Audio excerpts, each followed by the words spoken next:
Break से पहले भी हम जिक्र कर रहे थे जो IMF की मुख्तलिफ सिफारिशात हैं जुडिशरी में कैसे इस्लाहात लाई जाएं। इसी तरीके से अगर आप देखें तो जो IMF का मौजूदा प्रोग्राम है $7 अरब का, 1 साल उसका मुकम्मल हो गया है और फिस्कल अगर आप देखें साइड तो उस पर तो जो गवर्नमेंट है बाय एंड लार्ज उसने अमल दरामद किया है IMF की जो शराइत है, लेकिन जो बाकी ऐसी कंडीशंस थी बहुत सारी, जैसे जो स्टेट ओन्ड एंटरप्राइजेज हैं उनको अंडर वन लीगल फ्रेमवर्क के लाना था, उसके हवाले से भी कोई खास प्रोग्रेस हुई नहीं है।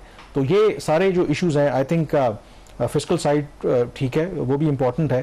तो असल जो पाकिस्तान के जो जिस तरह से ये जो स्टेट ओन्ड एंटिटीज़ हैं इसमें जो प्रॉब्लम्स हैं जो लॉस मेकिंग एंटिटीज़ हैं, जिसकी वजह से ज़ाहिर है कि गवर्नमेंट के अखराजात ज़्यादा हैं, खसारा बजट ज़्यादा होता है, टैक्स आपको लगाना पड़ता है। तो IMF तो तनकीद तो हम करते हैं, बट IMF की बहुत सी बातें जो हैं वो दुरुस्त भी होती हैं। अगर हम इनको ठीक कर लेते हैं, इनसे जान छुड़ा लेते हैं या इनके अंदर रिफॉर्म्स ले आते हैं, तो उतना हमारे लिए ये या मुनाफा बख्श बन जाएं या इनको जान छुड़ा लें तो हमारे उतने मसाइल कम होंगे। तो आखिर रिलक्टेंस क्या है on part of the government, या क्यों नहीं इस पे हम इतना फोकस कर पाते? देखिए कामरान, मैं काफ़ी दफ़ा पहले भी हमने ये बात की है।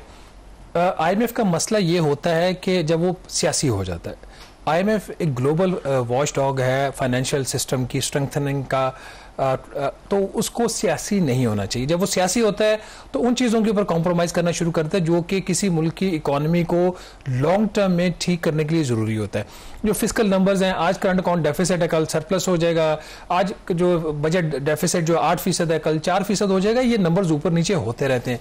जो निज़ाम होता है, जो सिस्टम होता है, वो ट्रांसपेरेंट और स्ट्रेंथन होना चाहिए। इस हवाले से IMF की रिकमेंडेशंस आती रहती हैं, बाइंडिंग कंडीशंस भी आती हैं, लेकिन IMF उस तरीके से पुश नहीं करता कि ये जो काम करें तुमने जरूर करना है। बजट खसारा हदफ मिस हो गया तो क़यामत आ जाती है IMF की नज़र में। जो फॉरेन एक्सचेंज रिजर्व्स हैं उनको नहीं बढ़ा सके तो मसला बन जाता है IMF को इससे मसला नहीं बनता कि 10 इदारों को ठीक करना था, नहीं कर सके, बड़े आराम से उसका वेवर दे देंगे। ये जो अभी हम बात करने जा रहे हैं IMF के प्रोग्राम के तहत, और बाय द वे IMF के प्रोग्राम का 1 साल मुकम्मल हो चुका है और 1 साल के अरसे में हुकूमत निजकारी करने में नाकाम रही है। 1 साल के अरसे में जो स्टेट ओन्ड एंटरप्राइजेज हैं, जिसको हर हुकूमत का फाइनेंस मिनिस्टर जो आया है उसने कहा जी कि ये ब्लीडिंग यहाँ से हो रही है, पाकिस्तान इसलिए डूब रहा है, उसको बंद करने के लिए 10 इदारों की उसके जो इंतजामी ढांचे थे उनको बेहतर करना था, उसके हवाले से कोई प्रोग्रेस नहीं हुई। ये जो इदारे थे नाज़रीन, इसके हवाले से पिछले साल IMF ने ये शर्त लगाई प्रोग्राम के अंदर कि इनके जो कवानीन है उसमें अमेंडमेंट्स की जाएँ। क्यों की जाए? इसलिए की जाए कि इनके जो एडमिनिस्ट्रेटिव स्ट्रक्चर्स हैं उसको बेहतर किया जाए। अगर पाकिस्तान रेलवेज है तो उसका जो सेक्रेटरी फेडरल गवर्नमेंट का रेलवे का वो चेयरमैन रेलवे बोर्ड नहीं होना चाहिए। अगर वापडा है जिसका एक चेयरमैन है तो वापडा चेयरमैन के साथ उसका एक एडमिनिस्ट्रेटिव स्ट्रक्चर सेपरेट होना चाहिए, चेयरमैन का कोई काम नहीं होना चाहिए। अगर पाकिस्तान टेलीकम्युनिकेशन कॉरपोरेशन है तो उसका एक स्ट्रक्चर होना चाहिए। अगर पोर्ट कासम अथॉरिटी है, कराची पोर्ट ट्रस्ट है, ग्वादर डेवलपमेंट अथॉरिटी है, तो ये अथॉरिटीज है, इनके क्या स्ट्रक्चर्स होने चाहिए। इसके हवाले से 10 कवानीन में जो 10 इदारे उनके कवानीन में तब्दीली के लिए IMF ने कहा था और उसकी जो डेडलाइन थी 30 जून 2025। जब हम आपसे बात करें, एक भी इदारे का जो कानून है उसमें तब्दीली नहीं की गई।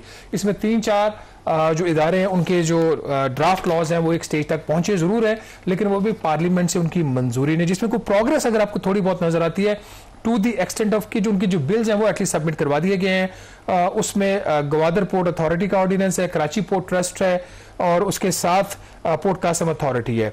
जहां से इनको कोऑपरेशन नहीं मिल रहा है वजारत खजाना को, IMF के साथ शर्त मान ली गई थी, 30 जून 2025 की डेडलाइन थी। मिनिस्ट्री ऑफ इंफॉर्मेशन टेक्नोलॉजी के नीचे है पाकिस्तान टेलीकम्युनिकेशन रीऑर्गेनाइजेशन एक्ट, इसके ऊपर कोई प्रोग्रेस नहीं है। इसी तरीके से वापडा के एक्ट में जो 1958 का एक्ट है उसमें तब्दीली के लिए कोई प्रोग्रेस नहीं है। पाकिस्तान रेलवेज का एक्ट जो एक्ट है उस पर कंसल्टेशन जारी है बट हतमी तौर पर मंजूरी नहीं है। 2 इदारे जो वजारत खजाना के अंडर है, जो वजारत खजाना दूसरों को कहती है कि अपने कवानीन में तब्दीली करें। एग्जिम बैंक का जो लॉ था वो भी अमेंड होना था, नहीं हो सका आज की डेट तक, वजारत खजाना की गलती है इसमें।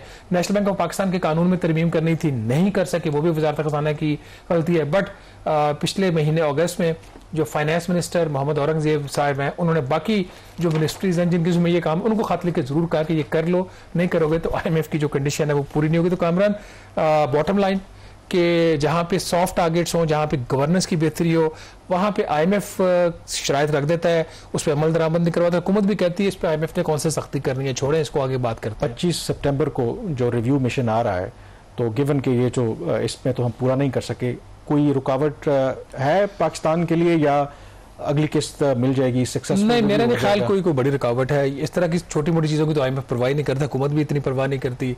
जो बड़े इनके टारगेट्स थे उसमें ज़्यादातर इनको हासिल किए इन्होंने। आगे भी IMF जो है फ्यूचर अगर आप बात करें, IMF सॉफ्ट इसलिए होगा कि पाकिस्तान में सैलाब की तबाहकारियाँ हैं जिसका हमने प्रोग्राम में जिक्र भी आगाज़ में किया, उसके इम्पैक्ट होंगे सूबों के बजट्स के ऊपर होंगे, सूबों के बजट के ऊपर होंगे तो IMF के प्रोग्राम के ऊपर भी असरात होंगे।